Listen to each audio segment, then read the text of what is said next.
এখন আমরা আলোচনা করব প্রভাবক। তো কি আলোচনা করব ভাই? প্রভাবক। এক কথায় বলতে গেলে যার প্রভাব আছে। কিসে প্রভাব আছে?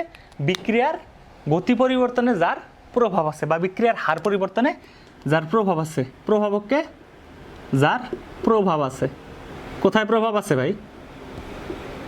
বিক্রিয়ার হার পরিবর্তনে বা বিক্রিয়ার গতি পরিবর্তনে যার প্রভাব আছে তাকেই বলবো আমরা প্রভাবক। তো এখানে প্রভাবক বিক্রিয়ার গতি বাড়াইতে পারে বা কমাইতে পারে। তো এখানে আমরা একটা ছোট্ট স্টোরি দিয়ে এটাকে রিলেট করার চেষ্টা করি। ধরো বাংলা সিনেমা দেখতেছো তুমি, সিনেমার একদম শেষ সিন চলতেছে, ওই শেষ সিনে একদম নায়ক গিয়ে মারটার খাওয়ার পরে একেবারে অসুস্থ, মানে খুবই খারাপ অবস্থা, ঠিক আছে? তারপর কি হয়, এই গুন্ডারা নায়িকাকে বেঁধে রাখছে, হুট করে নায়িকা একটা খুব জোরে চিল্লানি দেয়, এই উঠো বা মারো, এই টাইপের একটা কিছু।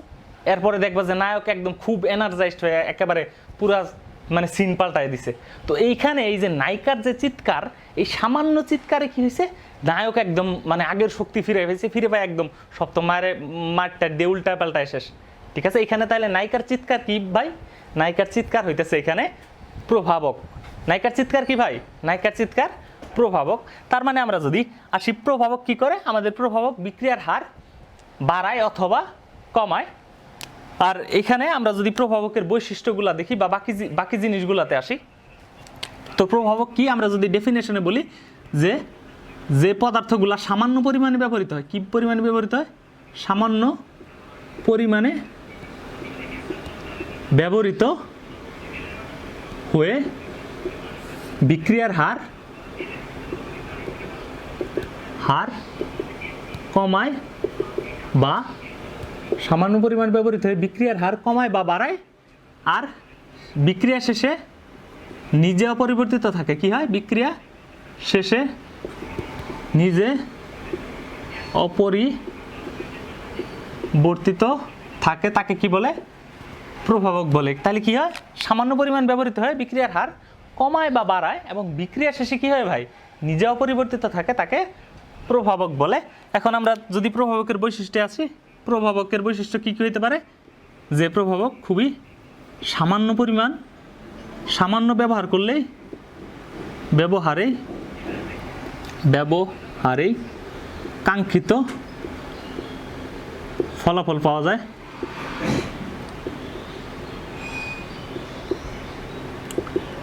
এরপরে গুরুত্বপূর্ণ একটা অংশ, যে নিজে অপরিবর্তিত থাকে, নিজে অপরিবর্তিত থাকে।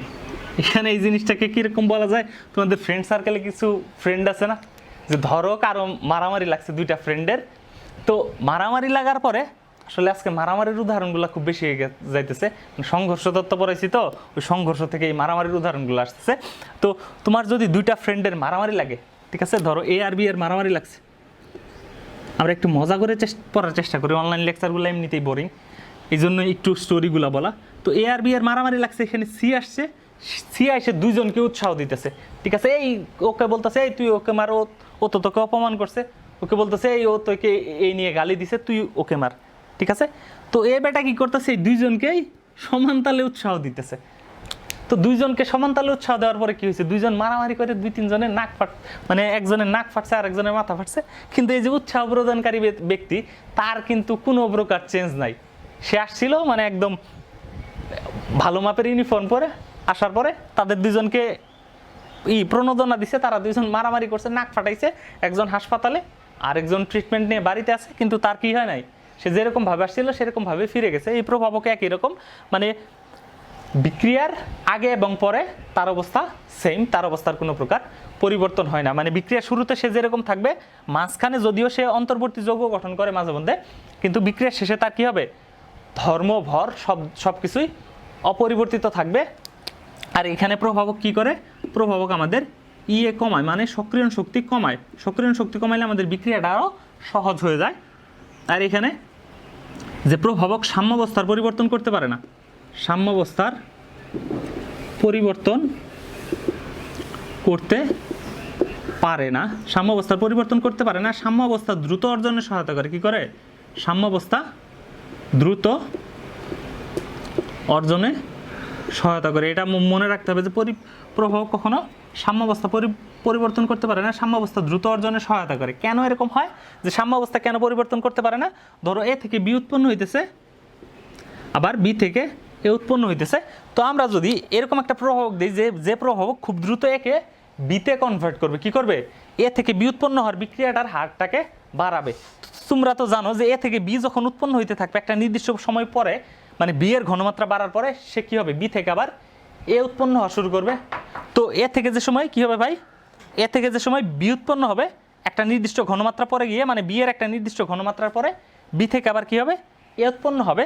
তার মানে এখানে গিয়ে ঘটনাটা কি হইতেছে দেখো তো, যে তুমি এর পরিবর্তনের হার যত বাড়াবা আলটিমেটলি বাই ডিফল্ট সাম্যাবস্থার নীতি অনুযায়ী বি এর পরিবর্তনের হারও কি, বা বি এর বিক্রিয়ার হারও কি ওই অনুযায়ী বৃদ্ধি পাবে। তার মানে কি হবে? প্রভাবক আমাদের কি করে না, সাম্যাবস্থার পরিবর্তন ঘটাইতে পারে না, মানে উভমুখী বিক্রিয়ার হারটাই বাড়ায়। আমরা এখন দেখব প্রভাবকের প্রকারভেদ। তো প্রকৃতির উপর ভিত্তি করে প্রভাবক মূলত 4 প্রকার। কি আলোচনা করবো ভাই? প্রভাবকের প্রকারভেদ। প্রভাবক কত প্রকার?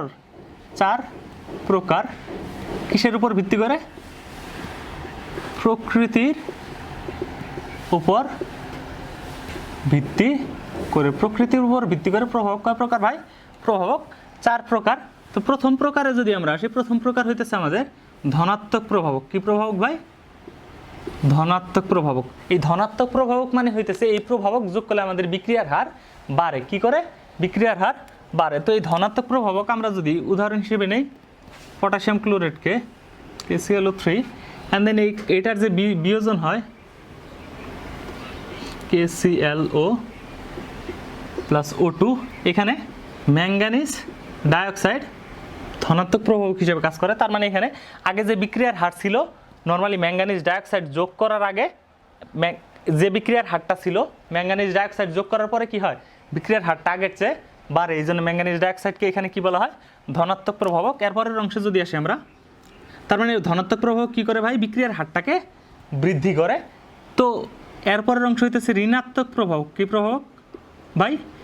ঋণাত্মক প্রভাবক। এখন বুঝতেই পারতেছো, ধনাত্মক প্রভাবক যদি বিক্রিয়ার হার বাড়ায়, ঋণাত্মক প্রভাবক কি করবে ভাই?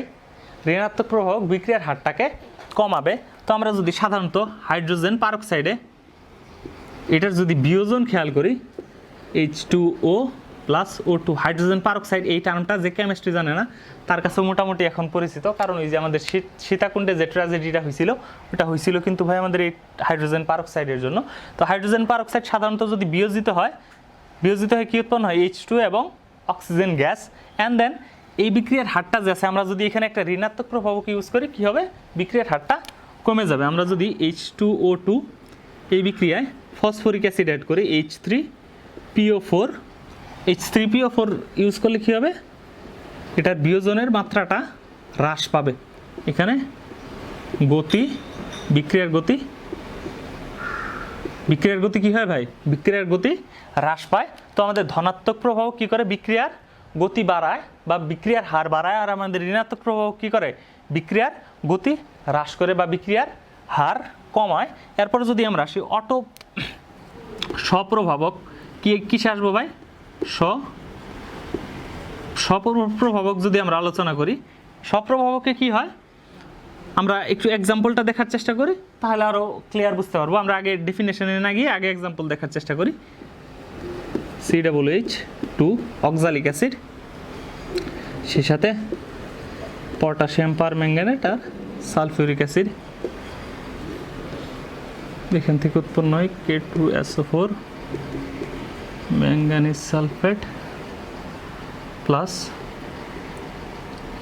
এখান থেকে উৎপন্ন হবে পানি আর সেই সাথে কার্বন ডাইঅক্সাইড। তো এই যে বিক্রিয়াটা আছে, এই বিক্রিয়াটা লিখলাম আমরা, এটা একটা জারণ বিজারণ বিক্রিয়ার উদাহরণ। এইটা তোমরা পরিমাণগত রসায়নে গিয়ে আরও বিস্তারিত করবো, আমি এই বিক্রিয়াটা সমতাকরণ করি নাই। তো এখানে কথা হইলো যে দেখো, এই বিক্রিয়ায় প্রভাবক হিসেবে কাজ করে সাধারণত ম্যাঙ্গানিজ 2+। কি প্লাস ভাই? ম্যাঙ্গানিজ 2+। এই বিক্রিয়া প্রভাবক হিসেবে কাজ করতে পারে। আর আমরা জানি যে প্রত্যেকটা বিক্রিয়ার জন্য প্রভাবক ফিক্সড, মানে প্রত্যেক বিক্রিয়ার জন্য প্রভাবক আলাদা, আলাদা আলাদা বিক্রিয়ার জন্য প্রভাবক আলাদা, এটা খুবই স্পেসিফিক। তো কথা হলো এই বিক্রিয়ার জন্য প্রভাবক হিসেবে কাজ করার ক্ষমতা আছে কার? ম্যাঙ্গানিজ 2+-এর। কিন্তু দেখো আমরা ম্যাঙ্গানিজ 2+ এখানে দিব না, তারপরেও বিক্রিয়াটা প্রভাবিত হবে। কিভাবে প্রভাবিত হবে? দেখো এই যে এখানে ম্যাঙ্গানিজ সালফেট উৎপন্ন হয় না, উৎপাদে কী পাই আমরা? Manganese sulphate. এখানে ম্যাঙ্গানিজের জারণ মান কত? 2+। তার মানে আমরা যদিও বিক্রিয়ার প্রথমে প্রভাবক দিই নাই, কিন্তু কিছুক্ষণ বিক্রিয়া হওয়ার পরে কি হয়ে গেছে, আমাদের এই যে ম্যাঙ্গানিজ 2+ উৎপন্ন হয়। দেখো এই যে এখান থেকে ম্যাঙ্গানিজ 2+ উৎপন্ন হয়, এবং এই ম্যাঙ্গানিজ 2+ই আমাদের প্রভাবক হিসেবে কাজ করে। তার মানে স্বপ্রভাবক কি? যদি আমাদের উৎপাদে উৎপন্ন কোনো পদার্থ, মানে উৎপাদে উৎপন্ন কোনো অণু বা আয়ন যদি প্রভাবক হিসেবে কাজ করে, তাহলে ওটাকে বলা হয় স্বপ্রভাবক। মানে এখানে উৎপন্ন পদার্থ প্রভাবক হিসেবে কাজ করে, আমরা বাইরে থেকে কি করি না, কোনো প্রকার প্রভাবক দেই না। কন্ডিশনটা যদি এরকম হয় তাহলে তাকে আমরা কী বলবো ভাই? স্বপ্রভাবক। স্বপ্রভাবকের পর এরপর যদি আমরা আবিষ্ট প্রভাবক দেখি, এই আবিষ্ট প্রভাবকের কনসেপ্টটা আমরা উদাহরণ দেখলে ভালোভাবে বুঝতে পারবো। তো আমরা যাই উদাহরণে। ধরো আমরা উদাহরণ হিসেবে নেই প্রথমে sodium sulphide Na2SO3, sodium sulphide, সেই সাথে অক্সিজেন দিলে এটা সোডিয়াম সালফেটে পরিণত হয়।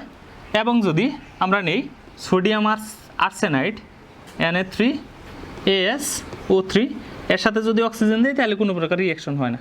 কি হয় না ভাই? কোনো প্রকার রিঅ্যাকশন হয় না। কিন্তু আমি যদি সোডিয়াম সালফাইড, সোডিয়াম আর্সেনাইড এবং অক্সিজেন এই তিনটাকে একসাথে দেই, ধরো sodium sulphide, sodium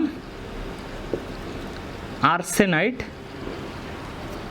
plus oxygen, and then এইখানে দেখো সোডিয়াম আর্সেনাইড এখানে রিঅ্যাকশন করে Na3AsO4।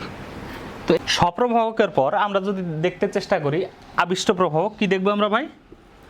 আবিষ্ট প্রভাবক।